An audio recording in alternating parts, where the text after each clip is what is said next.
I'd say if you use that tractor all the time, she'll probably give you less bother. As a tractor sitting about gives you more grace than anything. I know. At the end of the day, you're not farming, so you can't really. Will we have to up our game a bit, Matthew, will we? No, don't be buying a farm, John. I think you've enough. No, I just mean do more tractor work. FarmFLiX goes contracting.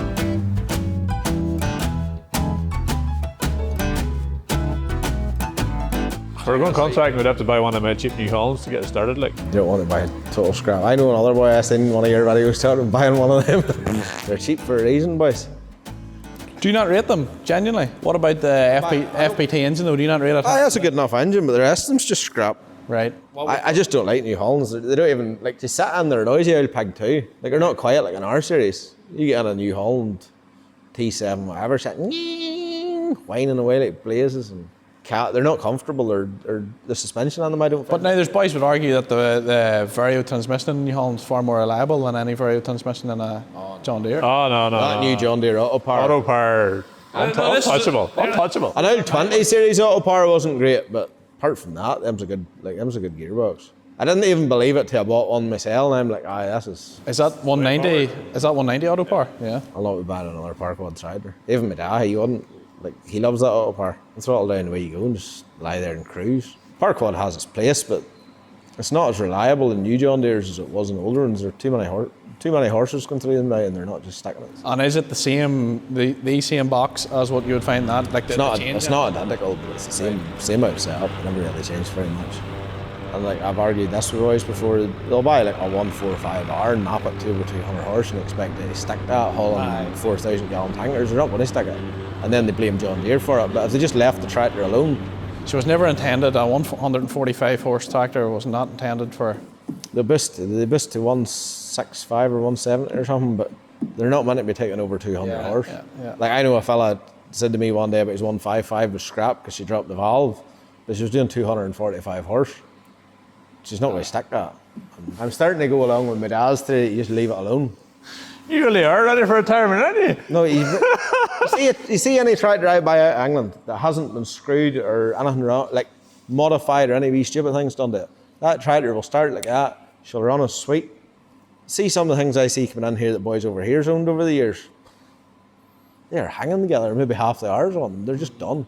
Is there not a weight issue too? Like if there's a tractor that has something on behind that requires 250 horse, it's generally going to need a big heavy tractor on the front of it too. You know. Somebody argued with me one day, not that long ago, like, what do you need a 190R for?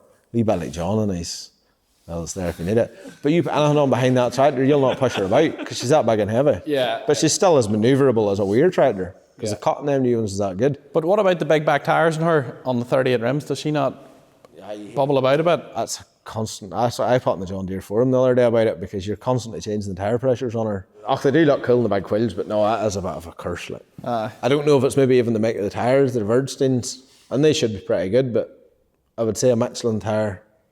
I didn't believe anybody that a Michelin tyre was that great, but that 6.5 we bought has Michelin tyres in the back of her, and she's the comfiest tractor to sit in. Even though she's now 10 series, like, she is so comfortable with them tyres. They don't bounce the same as the rest of them. Is the comfort worth the money though? But... Oh, aye. If you had to sit on her all day, aye. See, I like when I go out in a tractor that I'm not going to be going out on her and wishing to get out of her very quickly, and I hate to get in her and relax. That's why I don't get boys that don't like after machinery and don't make it function the way it should. It'll do right, like. And then I'm a tell off for working at my radiator. Oh no, I'm not telling you off for working at your radiator. I'm telling you off for mapping the life out of that old thing. Then John ringing someday, do you know anywhere I would get a block and a crank for a 7, 8, 10? What's the worst could happen? I just tell you a block and a crank. What did you have her mapped to at one point? I think the dynoed at 245, was it? Yeah. Steep enough. You need to map the 6.9 a bit more, but...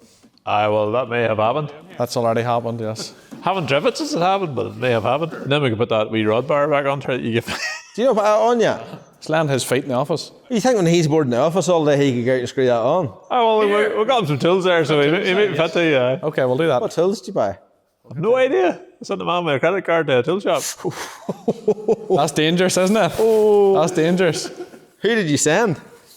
The in-house mechanic, like. He's got expensive taste too. Oh no. Oh no, we kept the budget. Like we didn't say unlimited budget on the credit card. Like, Even though that same credit card has the unlimited budget. yeah, that's one of them gold card ones. Like, that was the question I wanted to ask you: was how's the best way to? Like, I know you're doing with so much oil. Your floor's always going to have a tan to it. But what is the best way to deal with oil on your floor to try and keep your floor right? How quickly do you deal with the oil? Is it sawdust first? Do you clean it up right away? I'll put like a wee splash of petrol on it to lift it.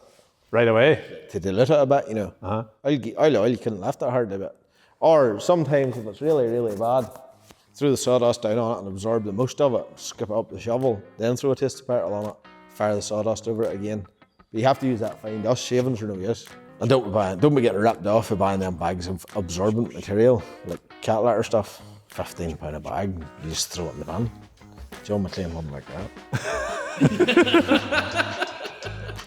It's either that or you build your shed that you can go in with a hot washer and just wash it then again.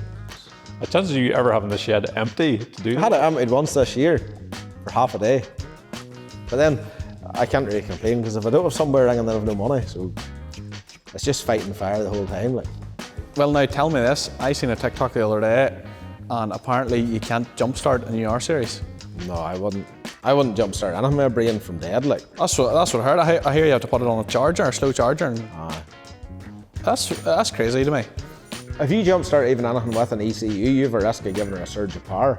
Like that's the price you pay for modern comforts. I don't like that. If that's what modern comforts are, I don't want it. You'd wonder why John was willing to take that risk all year, wouldn't you? So you might as well part your money for power. I says to me one day about a tractor. What was he wrong? He rung me about a tractor or something. She shot a lantern and I says, "Aye, oh, you're nearly as well, but I'll gear stick and you just gear a clutch and at least you know when something's wrong, you can hear it." I was like, then you're sitting all day with a sore left leg. Oh, here, listen to him, soft. Hey, I had the buck rake for years with a 135. I know what it's like. Where's your line? I'm trying to figure what year now. Yeah, I was just going to ask that. What's some old gear? And I'm thinking, I don't like anything below a 006,000 series. That's the cut off mark. I don't like. Really? You're 1993. When I was born, basically 92. That's my cut off mark is for like an old machinery. Right. I like anything 90s up. I don't like old stuff. So my 2650 just meets the threshold? No, it doesn't. It's 50 series. Oh, but just 1992. I don't care. It's 50 series. Don't like them. I thought the gearbox on them was silly, and I always did. You have a low and a high, and then a very slow reverse. I know, changing 2 gear sticks to get reverse was a pain, yes. That was just silly. Yeah. But also the fact you could only go about 8 mile an hour in reverse flat out. I never measured it to know it was 8 mile an hour. It's something around that. Like you're not going very fast. Them there, you're nearly going quicker in reverse than you are in forward. My 6400, she was an L40K 24 speed, and she was at 45K in reverse. I don't know why they done it, but they did. I'm trying to figure out what scenario you need more than 8K in reverse, because I'm like thinking buck rake, and I remember dropping out of the high box, out of the high fourth, and I'm coming down to the bit where I want to push the grass off. Like. That's very annoying. Like if you were buck raking with an old 50 series and you hit reverse, and you're in say reverse and second, and you're going up the clamp. So if you go to reach for high first, it's far too fast. You go to reach for low first, it's far too slow. Whereas you go into newer John Deere with a shuttle, you're doing practically the same speed forward and back. Yes, it's a lovely comfort, but do you not know how nice it is to change gear in a 50 series, how good it feels? I've had them. I know. They feel brilliant. Well, see, I would argue that the 50 series was way ahead of the Ford at the time. They were way ahead of everything else, but they're just not my cup of tea. When you compare them, in their day, yes, they were some tractor, but when you compare them to what John Deere built after it, that's why John Deere took off. That's fair. Yes, I have a 6410 at home, and that's the difference in the two is night and day. I have a 3130 because that was the first John Deere that ever was owned in this farm, and that's just for pure nostalgia. But she is cool. I like old American John Deeres, but they were better built than a European one. Nothing. I don't think like a 3350 wasn't any heavier than that. Aye, they weren't a big. They were all right they were all right if they were kept for light work. But the problem I see with them all is, bar one or two exceptions, is they were all turbo and they were all screwed out, and they couldn't stick the power they were being given. So something gave up inside them. Yes. And also they were doing really, really heavy work that the back end of them couldn't stick, and they were being asked to do too much for the tractor they were. If they'd have been built like an American one, they'd probably give a lot less grief. I think it's because I see so many of them with so many problems that cost a lot of money. just puts me clean off. That 26 that I bought, 26 foot now, obviously it's not a big tractor, but for all I need it for at home, like I've had that tractor 4 years now and it has never given me a second's bother. If you get a good one, well, you've had them and they never given us any bother. But then I'm not like Clyde's grass probably this year pulling an 8.5 ton trailer was the hardest thing she's done. Like I'm not asking a lot of her, so maybe that's why she's not giving me the bother. They weren't designed to do, a 2850 wasn't designed to pull 12, 14 ton tillers. One old tractor I quite like is a 5150 Maxim. Yes, okay, I'm with you there. Yeah, they were a nice old boss. Yeah. I wasn't a big fan of old school tractors, but they're nice. 8340s, quite nice. If you have them good tyres. Did you not say something about New Holland whining a while ago? Like you talking about a tractor that I would sooner sit in an old New Holland. I'd rather drive a TM than drive one of them new ones. I worked with an 8340 for a week and I thought, never again. But they're only a tractor for going on the road run. I wouldn't want to work on one every day. But just for an old cool tractor, an 8340 is quite cool. An 8340 or a 3650? Ooh. To sit and do a day's work on. Not have to own it. Yes or no to which one? No, both of them are no issues. They're both really Is best. this to own or to drive for a day? To own? Well, to go with the deer, because at least you can fix her. No, right, okay. Then if it's your choice, they're both sitting there and you have to go and do a day's work then. 8340. Ah, come on now. No way. No way. No way. Why? I'd go for the 8340. No way. No way. No way. I feel like you're saying that so boys like me go into the comment section here and go crazy at you. They have a nice shuttle on them. They have a nice big roomy cab. I mean, you're not big fellas, like. What's wrong with a room in a 50 series? You hate to get through the front door of them to get in. Never bothered me ever that I had to go in the one door. Never bothered me once. You see, when you have a father that's in his third hip replacement and you watch that man trying to get in and out of one, I asked him one day, not that long ago, to go and bleed the brakes in a 3050 for me. And his words were getting out of it. Boys, sometimes I wondered why I didn't keep them old tractors, and now I know why. Right, tractor-wise, the reasons to own 2 John Deeres is because there's one of them trying to do a good New Holland impression. This has been the story of my life with this tractor. But if you leave it for any length of time, I don't know, 4 days maybe, you've got this massive wet place below her. And she also, whenever you push the pickup hitch out, you end up with this pool of oil running out the pickup hitch. Whenever you shoot out the pickup trailer, you'll end up with a pool of oil wherever you go to pick up as well. So the theory is, chatting to Mr. Sloan on the phone, that there's maybe a pinhole in a pipe that sits full of oil when she's resting, and that pinhole is just like that pipe, wherever it is just emptying itself, but not enough to like keep going. He's had the 7.8 for a while, trying to sort out the oil leaks from the ploughing, and we're going to swap them over. This one's going to his, and the other one is coming home, and hopefully she is leak-free. I think it's been a test. I'm looking forward to hearing how much he has done to try and get on top of that. I think the cab's been jacked up and whatnot, but we'll find out anyway. Your big lady got her oil leaks fixed, I hope. Yes, talk me through that. How big a headache was that? It was a brave big headache, but it could have been worse if I had to take the cab off her, but I got it jacked up enough to do out the road. But because she's a high spec one, she's even bloody worse to take the cab off. There's that many electrics and controllers on her. So what did you find, or what did you do? A burst hose. And then I looked around her and washed her and looked around her and washed her and looked around her. I came to the conclusion that the rest of the oil leak's coming from oil that's lying in the gunge that's on her inner. But I could only get so much out washed out without taking the fuel tanks off her. And they're a nightmare, because there's a big hose connects them, and then there's another wee hose at the top. She's no more major leaks. Yes. That other one was quite major. Yes. No. It was basically terminal. At the end of the day, it was leaking, running the oil over like crazy.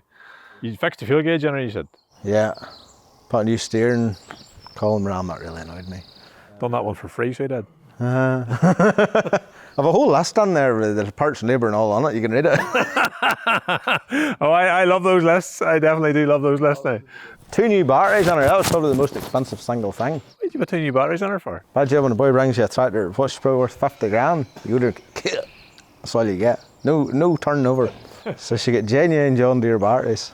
You did not. Oh, aye. You did not. Only thing, John. You don't want them other old things. Sir. That will last you the rest of your days. John Deere doesn't be giving away nothing. Can we not get the Chinese version? TikTok or something? No TikTok. TikTok shop. Oh, they'd be good. They'd blow up on the way to you. Yes. Well, we were debating, I think, last time we were here about wagons. Is this your wagon? Yeah. So you finally found the one for Matthew? It was the one that stood at the price. I think I seen you canvassing for a bit of work there. Oh, I have a bit of work booked. I have to justify a 2018 class wagon on a 50-acre farm, so Yes. I've just got a slave here this evening putting on the applicator for me. Yes. A too complicated job for you, is it? No, just the other things we're doing. She's going straight high. She's not had She hasn't done all many that. pulls or bangs out around the bodywork, like. And hopefully I don't put any on her. Aye. You're likely going to be having her in tighter places than she's used to. Well, I just put her in there to service her. Steering axle and all in her. Oh, there's no point in buying one of them with no steering axle. Many knives in one of them. 40. They're hard to work at. No, I like the knife bank in her, it's a good design. That big thing there. They're on the back of the van for just getting back from sharpening. You turn this, the knife slot down in, you tip the knife bank out, you know. These are arms. And the knives just slot in. Once you've the 40 of them in, you just turn that to lock. Well, before I put them in, I'm going to cover them in grease so they're easy to slide out again. She sat for maybe a year not doing anything. We'll have to get down and see you in action someday. As long as I'm going at the time, it'll be alright. I wouldn't like to be grand at a job aiming a brand new machine by yourself and then 200 acres down. Although I'd like to think that thing's going to be reliable enough. Kind of pushed the boat out a wee bit, but Yes. I discovered after fixing plenty of scrap, there's no point in buying scrap. No. You don't want to start with a machine that needs a pile of work, as demonstrated by my 210 series. Yeah, I see some of the things come here. Holy flip, scare you. Some boys that work to the country with them, you're going, they must go through 200 litres oil in a week with the amount of oil leaks around them. They just pour oil out all the time. I'm a great believer in take this thing in the winter time or the spring, do all the work to it before you start using it, that you can get done to it and then go out with it. No point in going out and then trying to fix it as you go, because it never happens. Well, what happens now when you're out driving this wagon in the middle of first cut and you get the phone call? Who's on the end of the line to solve them issues? It's my holidays. I'm off. I'm off on holidays. No, any of my good customers know I'll be at silage next week. Question is now, am I a good customer or not? Oh, aye. Depends how bad a break it is. Could always lend you 7,530. You could do a expansion here. We could do with just a lean two and go again. You can only stretch the purse so far. Like, we've bought a 190R in a wagon in one financial year. Like, Yes. I'm crippled. Oh, you can tell whenever there's a bit of success in the air, boys. I don't know. They could go wrong very quick. There's only so much money that one machine can make you because they can only lift so much in a day. Aye. If you have a self-propelled, well, they throw enough sailors at her, she'll lift a lot of grass, but that thing used, what, 100 grand? I'm always worried that I've bought something really silly, but there's plenty of them through England and the continent's full of them, so if class builds it, I can't be that bad. This is my holidays. Yeah, this is just like a wee day at the holidays. We're just following up on this wee story of you buying a wagon. We're going to go down to Morelli's here and get ice cream or something. Yeah, we're going ahead.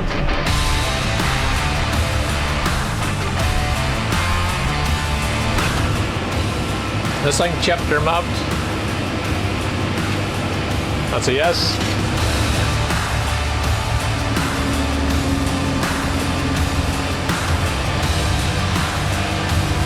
I'm hoping not to spend much more on my two tractors for a while. I'm hoping you don't either. Somebody asked me the other day, did you buy this tractor? But I kept saying that thing's never out of my machinery shed. This is usually you standing watching me doing this to your tractor. This would be a nice change for you. At least I've got skin in the game whenever I'm involved. Aye, but then you have the bill to pay. Well, like I suppose. But I don't actually care whether your tractor can breathe it or not, you see. Oh, thanks. Oh, aye. I'm not driving her. This is going to sound like I'm a bit of A legend. a know-it-all.